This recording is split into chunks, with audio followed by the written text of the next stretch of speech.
चलिए खबरों में आगे बढ़ते हैं और इस बीच एक बड़ी खबर निकलकर सामने आ रही है, उसका रुख कर लेते हैं। पीएम मोदी के दौरे से पहले बिहार में पोस्टर वॉर देखने को मिल रही है। पीएम के आगमन पर बीजेपी ने पोस्टर लगाए हैं और पोस्टर पर ऑपरेशन सिंदूर की सफलता को दर्शाया गया है और आरजेडी ने पोस्टर जारी करके बीजेपी पर निशाना साधा है। एनडीए का कुर्सी का खेल हर विषय में फेल। तो पोस्टर वॉर बिहार में जो है वो देखने को मिल रही है। जिस तरीके से पीएम मोदी का बिहार का दौरा है और ऑपरेशन सिंदूर के बाद पीएम मोदी का बिहार का ये पहला दौरा है और पीएम मोदी के दौरे को लेकर जो है कई सारे पोस्टर लगाए गए हैं और अब प्रदेश में पोस्टर वॉर जो है वो शुरू होती हुई नजर आ रही है। जिस तरीके से यहाँ पर पोस्टर लगाए गए बीजेपी के द्वारा ऑपरेशन सिंदूर की सफलता को लेकर, तो वहीं दूसरी ओर आरजेडी के द्वारा भी पोस्टर लगाए गए हैं और आरजेडी ने पोस्टर जारी करके बीजेपी पर निशाना साधा है। ये बड़ी खबर जो इस बीच सामने आ रही है। आरजेडी ने बीजेपी पर निशाना साधा। एनडीए का कुर्सी का खेल हर विषय में फेल, ये लिखा गया है इस पोस्टर में। तो बिहार में पोस्टर वॉर जो है वो देखने को मिल रही है। ये बड़ी खबर आप तक पहुंचा रहे हैं जो इस बीच सामने आ रही है। बिहार में पोस्टर वॉर देखने को मिल रही है, जहां बीजेपी एनडीए बनाम जो है आरजेडी देखने को मिल रहा है। ये तस्वीरें स्क्रीन पर आपके देख सकते हैं किस तरीके से हमारा कुर्सी का खेल है हर विषय में फेल है। ये पोस्टर वॉर जो है वो बिहार में देखने को मिल रहा है। ये बड़ी खबर जो इस बीच सामने आ रही है। प्रधानमंत्री नरेंद्र मोदी के दौरे से पहले जो है पोस्टर वॉर बिहार में देखने को मिल रही है। ये बड़ी खबर जो इस बीच सामने आ रही है। बिहार में पोस्टर वॉर जो है वो देखने को मिल रही है। प्रधानमंत्री नरेंद्र मोदी के दौरे से पहले बिहार में पोस्टर वॉर देखने को मिल रही है। बड़ी खबर है जो इस बीच सामने आ रही है। बीजेपी बनाम आरजेडी देखने को मिला, जहां एनडीए के पोस्टर पर आरजेडी ने पलटवार किया है और हमारा कुर्सी का खेल है हर विषय में फेल है। साथ ही नौकरी और रोजगार में फेल बताया, स्वास्थ्य सुविधा में फेल बताया, अपराध पर लगाम पर फेल बताया और पलायन पर नियंत्रण पर भी फेल बताया है। ये बड़ी खबर जो इस बीच सामने आ रही है। पटना से हमारे सहयोगी रितेश मिश्रा जुड़ गए हैं, उनका रुख करेंगे। रितेश, जिस तरीके से प्रधानमंत्री नरेंद्र मोदी का बिहार का दौरा है ऑपरेशन सिंदूर के बाद, उसको लेकर पोस्टर बीजेपी ने जो है जारी किया, लेकिन वहीं पलटवार आरजेडी करती भी नजर आ रही है। किस तरीके से आरजेडी रिएक्ट कर रही है पीएम मोदी के दौरे को लेकर?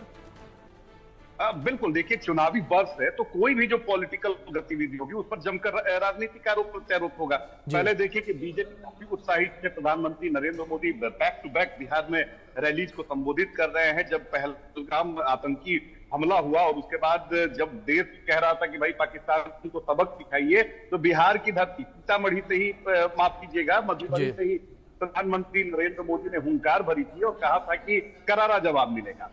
और वह पाकिस्तान को मुंह की खानी पड़ी, घुटनों के बल उसे जाना पड़ा। अब उसको लेकर बीजेपी ने पोस्टर लगाए कि भाई ये हमारी उपलब्धि है, ये हमारी सेना की जीत है। चुनावी वर्ष है, जाहिर सी बात है कि कोई भी जो है वो चुनावी मुद्दा उसे इनकैश करने से पीछे नहीं हटना चाहता। तो बीजेपी ने अपनी उपलब्धि, ये मोदी की उपलब्धि, केंद्र सरकार की उपलब्धि को लेकर पूरे पटना में पोस्टर से पाट दिया है। दूसरी तरफ आरजेडी प्रमुख पार्टी है बिहार की, लिहाजा उसने भी मौका नहीं छोड़ा। उसने भी कई सारे पोस्टर लगा दिए जिसमें प्रधानमंत्री नरेंद्र मोदी से लेकर नीतीश कुमार निशाने पर हैं।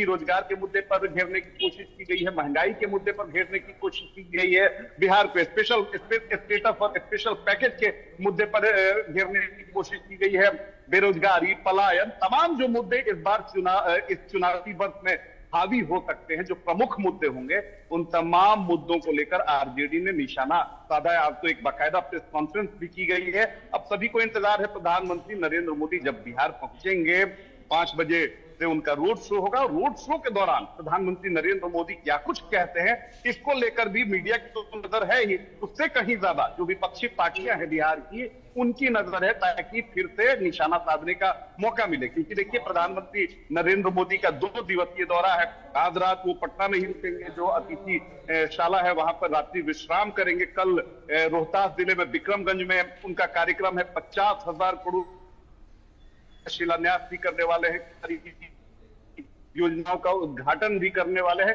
तो इन तमाम चीजों पर, यानी प्रधानमंत्री के एक एक मूवमेंट पर, उनकी एक एक बात पर विपक्ष की नजर है, ताकि कुछ भी ऐसा हो ताकि विपक्ष फौरन उसे इनकैच कर सके। दूसरी तरफ देखिए कि एनडीए और खासतौर पर बीजेपी के नेताओं ने भी मोर्चा संभाल लिया है कि विपक्ष अगर कुछ ऐसा वैसा बोलता है तो फिर कैसे जवाब देना है। तो चुनावी वर्ष देखिए कि तापमान जो है तकरीबन, क्योंकि नौतपा अभी है 9 दिनों का, और तापमान लगभग पटना में 45 डिग्री सेंटीग्रेड के पार जा चुका है। लेकिन जिस तरह से सड़कों पर हम उल्लास देख रहे हैं, खासतौर पर बीजेपी कार्यकर्ताओं और एनडीए कार्यकर्ताओं का, ये बताने के लिए काफी है कि बीजेपी पूरी तरीके से चुनावी वर्ष में कमर कसकर तैयार हो चुकी है। और प्रधानमंत्री का बार बार बिहार आना ये बता रहा है कि एनडीए के लिए और बीजेपी के लिए बिहार कितना महत्वपूर्ण है। जी बिल्कुल, जाहिर तौर पर रितेश, बिहार बेहद महत्वपूर्ण है, जिसको लेकर लगातार जो है वो दौरा भी पीएम मोदी का देखने को मिल रहा है। जिस तरीके से आपने बातचीत में जिक्र किया कि जब पहलगाम में आतंकी हमला हुआ तो उसके बाद पीएम मोदी का जो पहला दौरा कहीं का भी था तो बिहार का ही था, और ऑपरेशन सिंदूर के बाद अब एक बार फिर से पीएम मोदी जो है वो बिहार पहुंच रहे हैं। और जिस तरीके से पोस्टर भी लगातार लगाए गए हैं ऑपरेशन सिंदूर की सफलता को लेकर, किस तरीके से जो एनडीए की सरकार है उसके द्वारा जो एक्शन लिया गया उसको लेकर भी। लेकिन दूसरी ओर रितेश, अगर बात की जाए यहां पर इस पूरे ऑपरेशन सिंदूर को लेकर विपक्ष ये भी आरोप लगाता नजर आ रहा है कि ऑपरेशन सिंदूर का राजनीतिकरण किया जा रहा है बीजेपी के द्वारा, एनडीए के द्वारा। देखिए, ये सबसे बड़ी बात है कि लोकतंत्र जी, तो एक्शन का रिएक्शन होना ही है।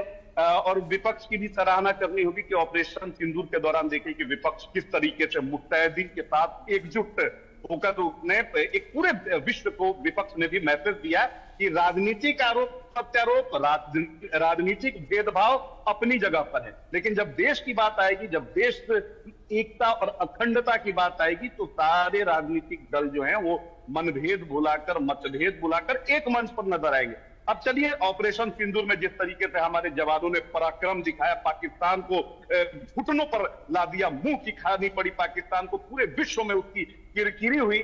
अब उसके बाद क्योंकि सारी चीजें अब नॉर्मल हो चुकी हैं, जो जवाब देना था हमारी वीर सेना ने उसे दे दिया। अब क्योंकि राजनीतिक माहौल है, लिहाजा कोई भी पार्टी इसे अब, क्योंकि जाहिर सी बात है कि बीजेपी जब इस मुद्दे को भुनाएगी तो विपक्षी पार्टी भी जो है वो इसे चुनावी ढांचे में ही रखकर भुनाएगी। लिहाजा इस ऑपरेशन सिंदूर को लेकर विपक्ष सवाल उठा रहा है कि भाई ये तो सेना का पराक्रम है, बीजेपी से अपने खाते में कर रही है। तो इसको लेकर आरोप प्रत्यारोप बिहार में जारी है। और एक बार फिर से देखिए कि जो ऑपरेशन सिंदूर चला था तो उसके बाद जो बिहार में पॉलिटिकल गतिविधियां थी वो शांत पड़ गई थी, पूरी तरीके से शांत पड़ गई थी। लेकिन एक बार फिर से प्रधानमंत्री नरेंद्र मोदी बिहार आ रहे हैं और बिहार में एक बार फिर से जो पॉलिटिकल गतिविधियां उसने पूरी तरीके से स्पीड अप हो चुकी हैं, उसने रफ्तार पिकअप पकड़ लिया है। और देखिए कि अभी तो अक्टूबर में चुनाव होने वाले हैं और मई महीना है, अभी से ही लग रहा है कि चुनाव कल ही हो जाएगा। बिल्कुल, जाहिर तौर पर रितेश, चुनावी सरगर्मियां बिहार में काफी तेज इस वक्त नजर आ रही हैं। बहुत शुक्रिया आपका जुड़ने के लिए और अपडेट के लिए। बड़ी खबर इस बीच सामने आ रही है, रक्षा मंत्री राजनाथ सिंह का पीओ